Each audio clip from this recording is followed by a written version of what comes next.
gabi po sa bawat isa. Magandang gabi po. Hapon pa lang po pala, may araw pa. Amen. So, kamusta po ang bawat isa sa atin?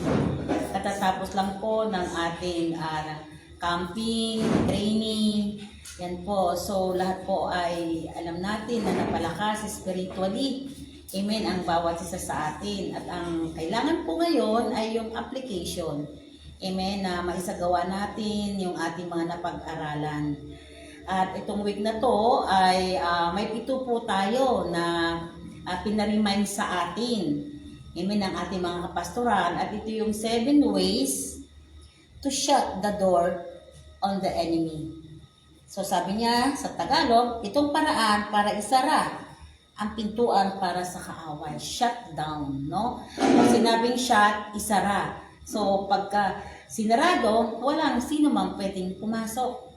Alam niyo po, ang kaaway ay masyado pong tuso. Kaya kailangan tayong mga nakakilala ng mga Kristiyano ay kailangan alam natin paano natin ito maisasara pagdating sa kaaway. At mayroong 7 na diniscuss po ang ating mga kapastoran. At ang una po ay ang stand in Christ authority. So sabi niya, tumayo tayo sa atoridad na ibinigay sa atin ng Diyos. At isa po sa kanyang verse na sinabi ay sa Luke chapter 10 verse 19. Binigyan ko kayo ng kapangyarihang tapakan ang mga ahas at alakdan at daigin ang lahat ng kapangyarihan ng kaaway at walang makakapanakit sa inyo. Ang isang authority po na binigay ng Panginoon sa atin para matayuan natin ang binigay ng Panginoon ay nakapangyarihan ay ang tapakan. Tapakan ng alakdan, ang ahas. Amen po. So, ang ahas at alakdan ay nagre-represent po na yan po ay mga problema. Amen? Mga bagay na dumarating sa buhay natin. Amen. Yan po ay sabi niya, tapakan ang mga alakdan at daigin ang lahat ng kapangyarihan ng kaaway. Ibig sabihin, daigin, kailangan maipanalo natin ang kapangyarihan ng authority na ibinigay sa atin ng Panginoon. At binigyan po tayo ng kapangyarihan para tayo po ay, hindi masaktan. Sabi niya, at wala makakapanakit sa atin. Authority, tinatapakan.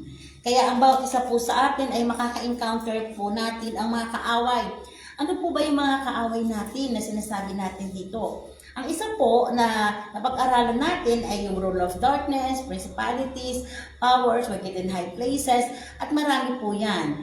At isa pa rin po na mga kaaway natin na pwede natin sabihin dito sa 7 na dapat na hindi makapasok ay ang mga tinatarget po ng kaaway ang ating puso, ang ating spirito. Pinapasok po, no, inaano ng kaaway yung ating kaluluwa. At ano po yung kaluluwa na pinapasok, gustong pasukin ng kaaway? Una po dyan, yung kaluluwa is yung mind, yung isipan mo. Amen po, yung pakiramdam mo, yung mata mo, yung naririnig mo. Yan ay tuso na pinapasok ng kaaway. Kaya ang sabi niya, stand straight. Stand in Christ authority. Kailangan diretso na alam mo yung authority mo kung paano papasukin. Amen. Yung mga bagay na yun. Ang tinatarget niya po talaga sa mga Kristiyano ay ating spirito at ang ating kaluluwa. Spirit is puso. Amen po. Kaluluwa yung isipan po natin at yung nararamdaman at nakikita natin. Yan ang tinatarget ng kaaway. At ang sabi niya po, yung authority ay kailangan pong alam mo yung sandata. At ako naniniwala ako, at ito po ay napag-aralan natin, na isa sa sandata para hindi makapasok ang mga kaaway ay yung in Jesus' name. Sa pangalan ni Jesus, amen po, nasa isip mo pa lang, nasa kaluluwa mo pa lang, amen, ay pinapalayas mo na sila at wala silang karapatang pumasok sa ating isip, sa puso po natin. Number 2, sabi niya po, resist, don't entertain. Matthew 4 verse 1 to 11. Pag sinabi pong resist, ito po'y ayawan. Amen po? Itakwil. Amen? Sabi niya, kailangan at don't entertain. Huwag mo itong buli-bulihin, ay huwag mo itong muni-munihin sa isipan mo yung mga bagay na ibinibigay ng kaaway. Ito ay itinatakwil, inaayawan po natin. Huwag mong pansinin, huwag mong entertainin, huwag mong idwell yung binibigay sa iyong kaisipan. Alam niyo po ano ba yung mga kaisipan natin sa ngayon? Maging totoo po tayo. Marami ang sinasabi, ay nako, nagwa-worker ka pa, ano bang napapala mo dyan? Nagpa-pastor ka pa, ano bang Lahat ng yan, ang mga tusong kaaway na yan, ay pinapasok sa isipan natin. Kaya sabi niya, kailangan huwag mo itong entertainin. Palayasin mo ito para hindi makapasok sa espiritu po natin. Kasi pag pumasok na po yan sa puso natin, mabigat na. Amen po? So, sa isipan mo pa lang dapat, tinatakwil mo na yan, inaayawan mo. Huwag nating bigyan ng pagkakataon na makapasok sa isipan, sa kaluluwa at espiritu natin ang mga bulong na yan. Turuan po natin, ano po ba yung isang tinuro sa atin ng Panginoon sa 10 kinds of prayer, yung binding and loosing. Anytime na nararamdaman mo yan, i-resist mo, i-bind mo. Amen po, kasi lahat ng po tayo nakakaramdam niya, Wala pong hindi nakakaramdam. Kay pastor ka, kay ano ka, makakaramdam ka niya, huwag mo sabing malakas ka.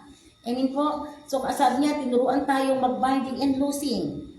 So, number 3, speak God's truth out loud. Matthew 4:27. Huwag ninyong bigyan ng pagkakataon ang diablo, amen po, sa isip at puso natin. Sabi niya, ipaglaban mo ang salita ng Diyos. Amen? Iwikaan mo ng katotohanan. Ang ilaban mo ay ang Word of God. Diyan sa pumapasok, amen, para hindi pumasok ang anumang kaaway sa ating isipan.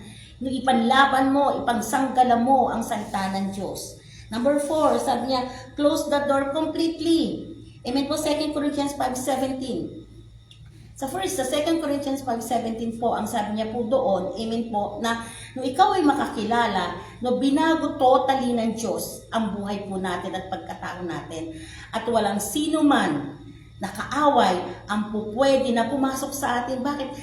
Sabi niya, tayo bago ng nilalang. Kung bago ka ng nilalang, yung dating ikaw ay wala na. So, wala ng karapatan, tayo ay mga binago. New creator na po tayo. Isinara ang pinto totally para hindi na makapasok yung kaaway, yung dating madaling pumasok sa iyong, dahil ikaw yung dati pa. Pero ngayon, ikaw ay bago na, so kailangan walang makapasok. Amen po, yung dating pagkatao po natin ay tinanggal na. Dapat bago na po lagi ang nasa isipan natin para walang magkaroon ng pagkakataon on chance na makapasok ang mga kaaway. Amen po? Yung mga bulong, alam mo niyo po, ang isa sa pinakamatindi talaga po ay yung mga bulong ng kaaway. Amen po, yung mga negative. Totoo po yan. Yan po ay pumapasok talaga po sa atin. Amen po? So sabi niya, walang karapatan ang kaaway na pumasok sa atin. Number 5, put on the full armor of God. Ang kaaway at ang protection na yan ay makukuha po natin. Amen? Yung pinag-aralan nating armor of God. Helmet of salvation. Ang helmet of salvation po ay kaya po helmet. Bakit po? Kasi nakukover niya pati isip. Amen po, yung kaluluwa mo, nung na born again po tayo, yung helmet of salvation, yan na yung dala-dala natin. Para walang makapasok. Helmet na yan, matigas. Di ba ang helmet? Sa motor, meron yung mumurahing helmet. Meron namang mahal na helmet. So tayo po, literal, na kung mag-helmet ka ng magandang mamahalin, malamang yan ay hindi mababasag agad. Amen po. Tayo po ay ganun din. Mamahaling helmet ang binigay ng Diyos sa atin. At ang unang binigay sa atin ay yung salvation mo. So yung salvation mo ay hindi pwedeng nakawin ng kaaway. Amen po. Yung kaligtasan ibinigay sa atin. At itong helmet of salvation na to, kailangan lagi natin suot. Hindi po pwede po na after po ng Sabado at Linggo o Biyernes, Sabado, Linggo ay suot-suot mong helmet. Pagdating ng Lunes hanggang Huwebes ay tatanggalin mo. Ang kaaway po ay makakapasok. Amen po, hindi ko po isa-isahin, pero ito po ay nasa Ephesians chapter 6 verse 12 po ito, verse 1 to 11 to 18, Pakibasa niyo na lang po. Ano po ba 'yon? Ang sabi niya, helmet sa mga Sabi niya yung mga bagay na yon, yung helmet of salvation, the shield of faith, breastplate of righteousness, belt of truth, sword of the spirit, shoes of readiness. Ang lahat pong ito ay kailangan suot-suot natin sa labanan. Amen po. Dapat naka-ready po tayo. Ang labanan po ay kailangan may grit. Mayroon kang sandata na laging nakaharap. Anytime po. Amen po. Ano po ba yung pinaghahandaan natin? Alam niyo po, yung mga pinapasok ng demonyo sa katawan po natin, amen, hindi lang po yung mga sakit. Yan, isa po yan. So, dapat hindi nakakapasok eh. Ano ba yan? Kahirapan. Amen? Mga sitwasyon na hindi masolusyonan. Ano pa po? Amen po? Mga away, higalot, tampuhan, amen po, siraan. Lahat po yan ay gawa ng kaaway. Kaya dapat po lagi kang naka-ready, no? Yung puso mo ay punong-puno. Amen po, na hindi maipasok ang anumang mga salita ng kaaway.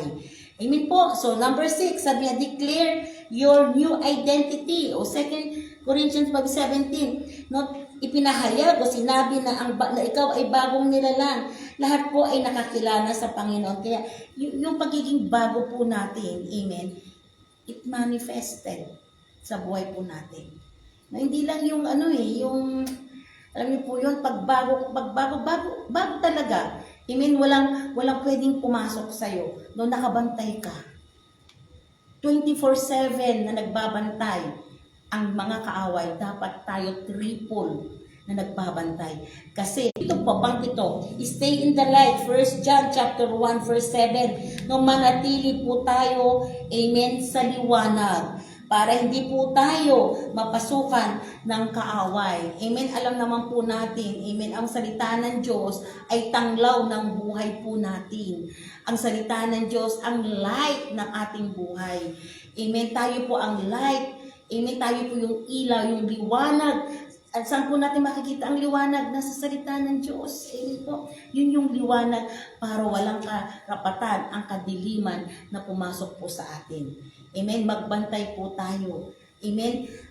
Hayaan mo na ang salita ng Diyos ay laging mag-manifest sa buhay natin. Bantayan po natin ang buhay Kristiyano natin at ang pagiging lingkod ng Diyos natin, lingkod po natin sa Diyos natin na buhay. Alam niyo po, tayo mga lingkod ng Diyos, sa mga servant, yan po ang binabantayan ng kaaway. Kaya dapat tayo ay mas triple na magbantay para hindi tayo pasukin ng kaaway. Amen po, naging malakas ka sa pamamagitan ng ng prayer. Amen, ano pa? Ng pagbabasa ng Bible, pakikinig ng salita ng Diyos dito sa Rema Philippines, makinig ka. Amen po, marami po tayo natututunan. At magiging sandata po natin yung mga naririnig natin para hindi po tayo pasukin ng kaaway. Amen po. At yan lamang po. At ito po si Pastora Ellie. Amen. Praise God. Salamat, Pastora Lea, sa pagre-review mo sa amin sa 7 ways to shut down on the enemies. Ano po yan? So, praise God. Sama-sama po ulit tayo dito na mananalangin at magpupuri sa ating Panginoon. Every Friday po ay kabuuan po natin ay nagsasama-sama po tayo. At salamat sa Panginoon dahil patuloy po tayong kanyang tinuturuan at binibigyan ng mga dapat po nating lakaran sa ating spiritual o sa ating buhay Kristiyano. Ano po?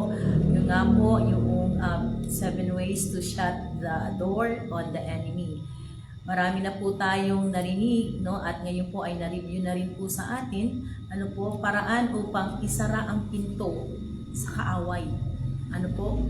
Merong mga paraan na binigay sa atin na tayo mismo ang magsasara, ano po, sa pinto sa kaaway. At kaya nga po ang kaaway natin ay alam naman natin na ang dyablo. Ano po? Dahil ang dyablo po sa 1 Pedro o Peter 5:8, alam na alam po natin ito. Sa MBB po ang sabi niya, maging handa kayo at magbantay.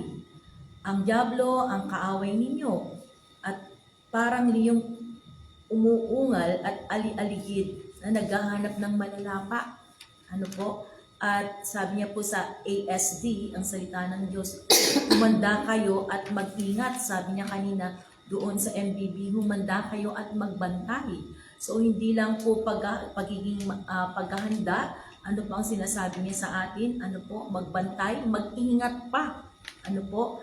At sa pagbabantay, sabi niya gano'n dahil ang kaaway po daw natin, ang dyablo, ay umaaligid-aligid na parang umaatungal, naghahanap nga ng malalapa.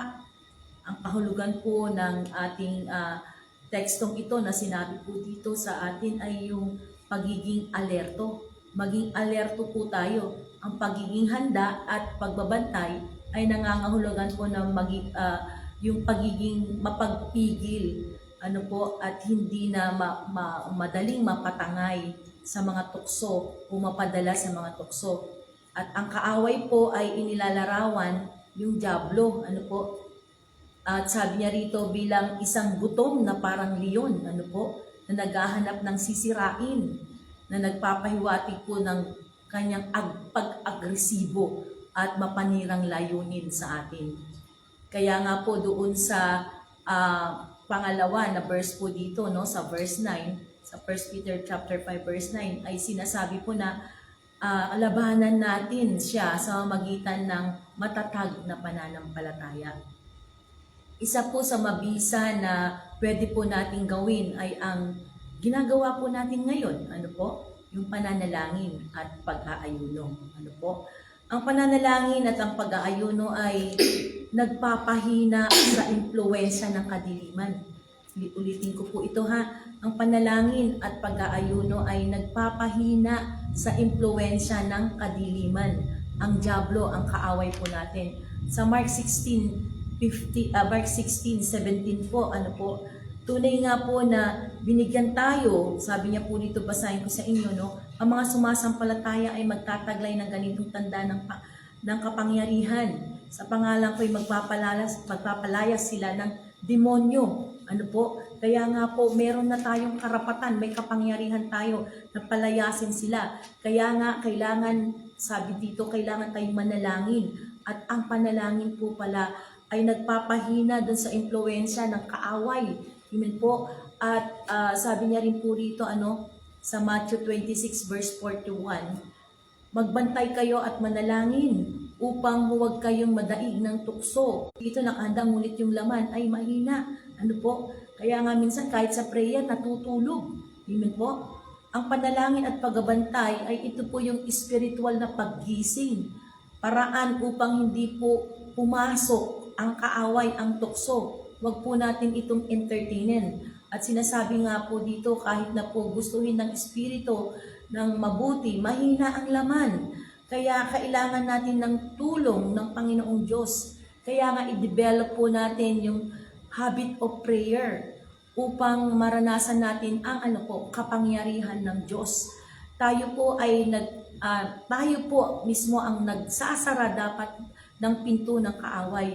Pero kailangan po natin ng kapangyarihan o lakas na nanggagaling sa Panginoon. At ito po ay makukuha natin sa palagiang panalangin. Sinishield po tayo ng prayer. Ano po? Kaya nga po, ito po yung prayer po ng Panginoong, sa prayer ng Garden of Gethsemane, na sabi niya, hindi ba kayo makapanalangin doon sa tatlong kasama niya na alagad na kahit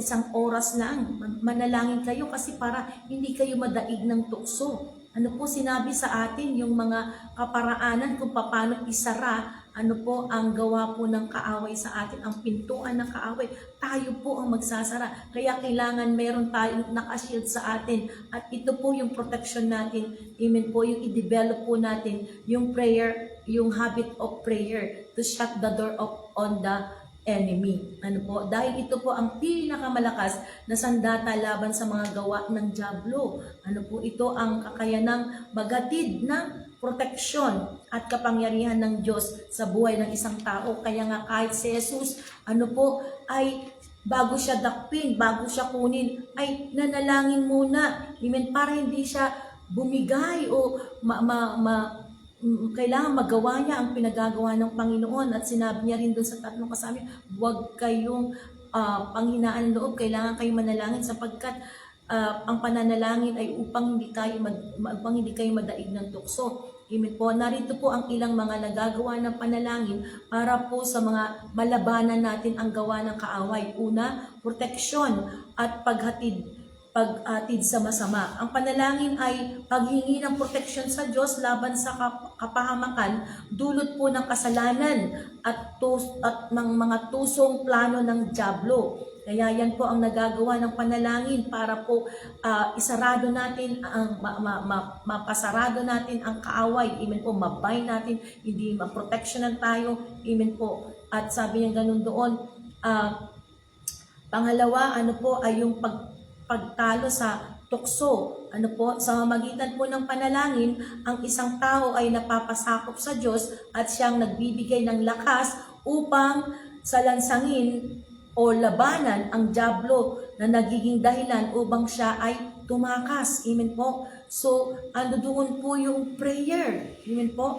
Pangatlo po pala ay yung sinasabi po sa pamagitan ng panalangin, spiritual na sandata.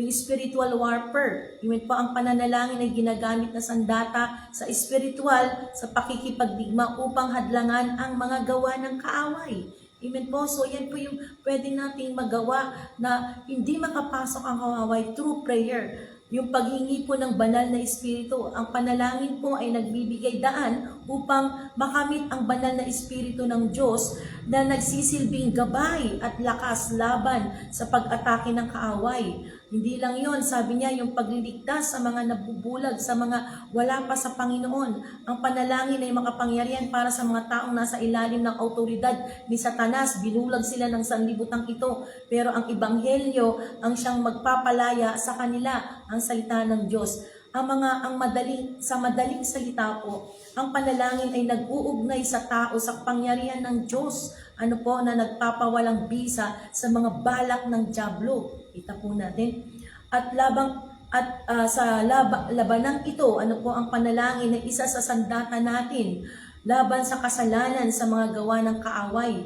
Amen po, sa mga talatang ating pong nabasa o narinig na po natin, at narito po yung mga verses po, babasahin ko sa inyo upang po sa magitan tungkol po sa panalangin at sa pakikipaglaban sa pakana ng dyablo ay nagbibigay din sa atin ng kapangyarihan ng proteksyon. At dito po sa Santiago chapter 4 verse 7, sabi niya, kaya nga pasakop kayo sa Diyos, labanan ninyo ang dyablo at lalayuan kayo nito. Ito ang isang pinakapangunahang bersikulo po na nagtuturo ng pagsakop sa Diyos na nauuna bago pa po labanan natin ang dyablo. Una ay pasakop tayo bago natin labanan ang kaaway. Sa Ephesians chapter 11, hanggang 18 po, sabi niya, gamitin niyo ang lahat ng kagamitan ng sandatan pagdidigma ng kaloob ng Diyos upang mapaglabanan ninyo ang pakana ng dyablo. Ito po ay kasama sa baluti ng katuwiran, kalasag ng pananampalataya, at ang pananalangin sa bawat pagkakataon po. Amen. At doon po sa binasa ko na 1 Peter chapter 5 verse 8 to 9, maging mapagbantay tayo, mapaghintay, maging handa dahil ang dyablo na kaaway natin ay parang liyong lang umaatungal na naghahanap po ng malalapa o masisila. Labanan ninyo siya, sabi niya, manatiling matatag ang ating pananampalataya. Doon pa rin po sa Matthew 6:13, at huwag kaming ihatid sa tukso kundi iligtas mo kami sa masama. Ang bahaging po ito ng pananalangin sa ating Ama, sa Ama namin, ay isang direktang panalangin po para sa proteksyon laban sa masama o sa dyablo. Amen po? Ito pa po sa 2 Thessalonians chapter 3 verse 3, subalit tapat ang Panginoon at palalakasin niya kayo upang ingatan, lalabanan ang kaaway o ang masama. At ito po, ang pakikipaglaban natin sa dyablo ay hindi sa sariling lakas. Mga kapatid, hindi mo kaya yan na sarili mong kalakasan, sa sarili mong talino. Amen po, ang pakikipaglaban sa kaaway. Kaya nga sabi niya, pasakop ka. Kailangan makita niya yung holiness mo. Kailangan makita niya yung tunay na pagsunod mo. Dahil ang pakikipaglaban sa dyablo, ang pagsarado ng pintuan para hindi makapasok sa dyablo ay hindi sa sariling lakas, kundi sa magitan ng pagpapasakop sa Diyos, sa pananalig ng matatag na pananampalataya at sa paggamit ng panalangin bilang espiritual na sandata ng bawat isa sa atin. Amen po. Hindi po biro ang mag-prayer binding and loosing. Hindi po biro. Hindi po biro na gamitin palayasin ang kaaway. Hindi po biro 'yan. Sometimes po noon nagpapalayas kami ng first time or hindi lang first time, mga ilang beses na po merong isang inaalihan ng demonyo, ng kaaway po at meron po kami isang kasama na nagpalayas din siya sa pangalan ni Jesus. Lumayas ka, ikaw na demonyo ka na nasa taong yan. Ang sinabi niya? Ginaya lang siya. Sabi niya, ikaw lumayas ka rin, ikaw may demonyo ka sa pangalan ni Jesus. Ginaya lang din siya. Bakit po? Yung pong tunay na kalakasan, yung pagsakop po natin, yung kabanalan natin, amen po, ay alam ng kaaway yan. Kaya hindi tayo basta-basta magpapalayas ng demonyo na kung ang alam ng kaaway ay punong-puno ka naman ng inanakit, punong-puno ka ng kasalanan, punong-puno ka ng tampo, ng galit, ng lust, na makamundong bagay. Hindi po ganon kadali isarado ang pinto ng kaaway kasi alam niya po kung ikaw ay totoo, amen po, sa buhay Kristiyano mo, kung ikaw ay may kabanalan sa buhay Kristiyano mo. Kaya nga po, mga kapatid, sa magitan ng panalangin, nagkakaroon po tayo ng pagsakop sa Panginoon at na ibinibigay ng Diyos para sa atin. Yan lang po yung may share ko. Nawa po alam natin kung paano natin harapin ang kaaway natin, kilala natin ang kaaway at kilala natin ang Panginoon at kilala mo rin ang buhay Kristiyano mo na patuloy na sumusunod sa ating Panginoon. Ngayon po, tayo po ay manalangin at magpuri sa Panginoon. Samahan niyo po kami. Praise God, Jesus. Hallelujah. Thank you, Jesus. Thank you, Lord. Sa lahat ng tulong mo, Panginoon, tulong ng bawat isa sa amin, ay sa iyo lang namin, Panginoon. Hallelujah. Matatagpuan. Hallelujah. Thank you, Jesus. Thank you, Lord. Ikaw ang aming lakas. Ikaw ang aming Panginoon mo. Pag-asa ko ay sa iyo. Nagtitiwala ako. Pag-ibig mo lagi ang sandigan ko. Saan manggagaling? Saan manggagaling, Lord?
Jesus, sa buhay ko.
Katapatan niyo sa bawat isa sa amin ay nananatili, O Diyos. Maraming salamat po, Panginoon, sa pangalan po na yung anak na si Jesus. Dumudulog kami sa iyo. Salamat sa patuloy na pagsama ninyo sa amin dito, Panginoon, sa pananalangin namin. Dito sa Rema, Father God, sama-sama kaming nananalangin sa kabuuan ng Rema, Panginoon.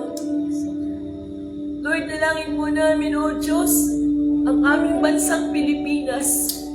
Dalangin po namin na patuloy niyong pangunahan. Kayo po ang patuloy na humawak sa mga desisyon ng mga may authority sa bansang Pilipinas. Lord, ang presidente po namin hanggang sa pinakamababang posisyon, Panginoon.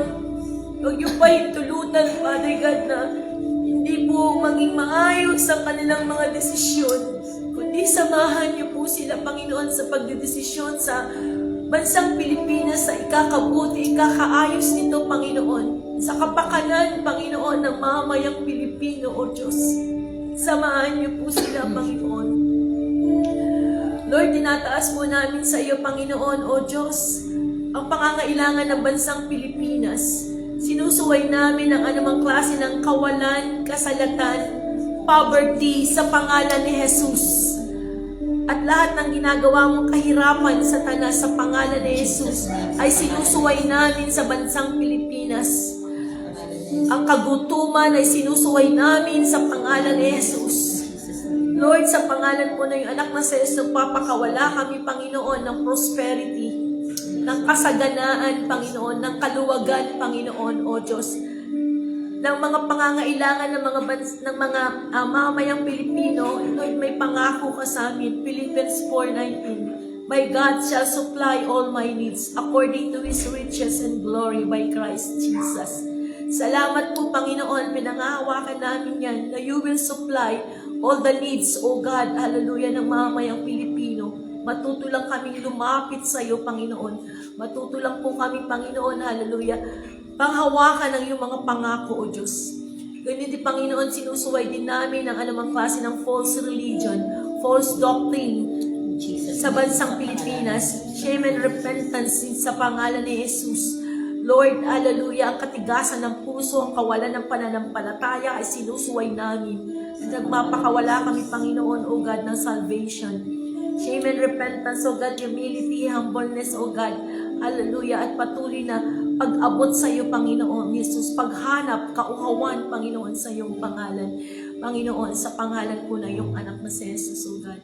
Salamat po sa kaligtasan ng bansang Pilipinas, sa pangalan po na iyong anak na si Jesus. Tinataas din po namin, Panginoon, O God, ang ano ba nangyayaring, hallelujah, kaguluhan sa ibang bansa, O Diyos, na siyang naaapektuhan ang bansang Pilipinas, O God.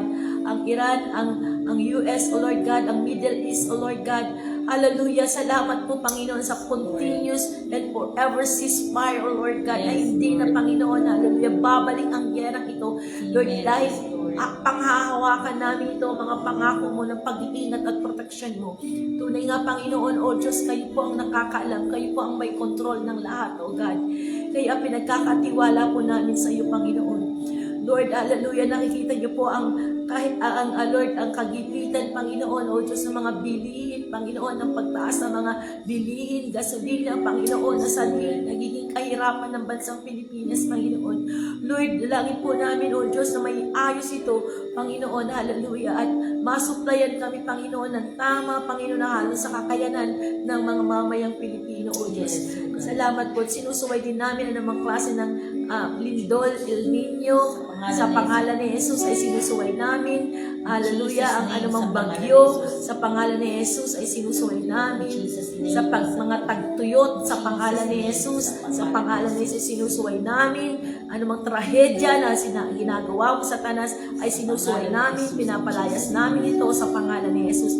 At patuloy na yung pinakakawalan, Panginoon, O Diyos, hallelujah, yung good weather, Lord God, hallelujah, yung pangangailangan na weather, Panginoon, ng mamayang Pilipino, O Diyos, hallelujah, yung protection mo, yung covering blood of your Son, Jesus Christ, Panginoon, ang yung dugo ng iyong anak na si Jesus, ang pag-iingat at proteksyon sa bansang Pilipinas. Sinusuway din namin ang namang klase ng droga, bisyo, sa pangalan ng isang bansang Pilipinas. In Jesus' name, sinusuway namin ang galit, puot, walang pagkakaisa, ang nanakaw, sa pangalan ni Jesus ay sinusuway namin, lahat ng korupsyon, sa pangalan ni Jesus ay sinusuway namin, walang katapatan sa paglilingkod sa bansang Pilipinas, sa pangalan ni Jesus ang mga may katungkulan ay sinusuway namin ito. At patuloy namin pinakakawalan, Panginoon, sa pangalan po na yung anak na sa isang katapatan, ng pagkakaisa, ang pag-ibig, Panginoon, O Diyos, patuloy na dumaloy, Panginoon, hallelujah.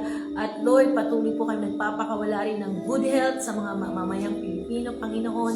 Lord, patuloy mong ingatan, suportahan, protektahan, Panginoon, ang bansang Pilipinas. Ipinagkakatiwala po namin sa iyong mga kamay lamang, Ama, sa pangalan ni Jesus. Tinataas din po namin, Panginoon, O Diyos, ang everyday na naririnig namin sa Rema Philippines, O God. Dalangin po namin na patuloy niyo pong bigyan ng wisdom and knowledge and revelation, O God, ang mga kapastoran namin na naghahatid, Panginoon, ng iyong salita, O God, na magkaroon ito ng encouragement sa bawat isa, ma-equip, Panginoon, ng bawat isa, O Diyos, hallelujah, sa pangalan po ng anak na sa Jesus. Dalangin po namin, Panginoon, maihayag nila ang iyong salita at ingatan niyo rin po sila doon at bigyan niyo rin po yung joy, Panginoon, at gayon din, Panginoon, sa kanilang mga pamilyang naiwanan dito, O God.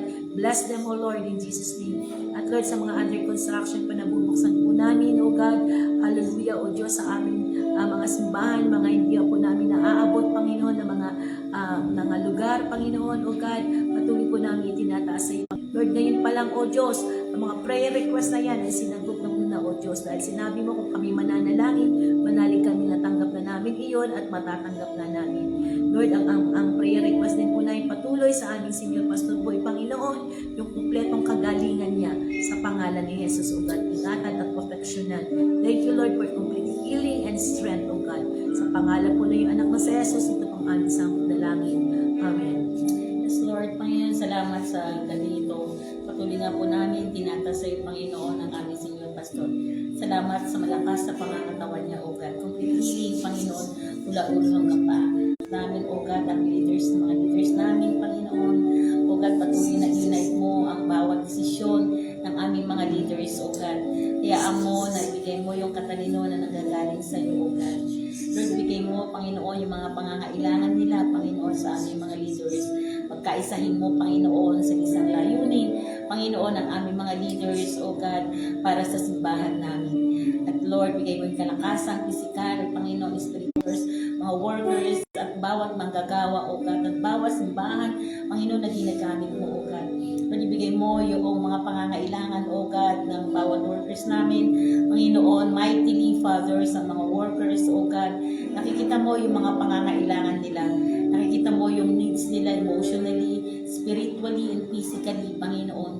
Lord, saan man sila pumaroon, ang pag-iingat mo, O God, sa mga workers, sa mga pastors, sa mga manggagawa mo sa bawat simbahan, Panginoon, O God, ay inyong ibigay. Lord, pinagkatiwala sa bawat isa sa amin. Lord, salamat din po, Lord, sa mga renta na bibigay mo, Panginoon, sa bawat simbahan, O God.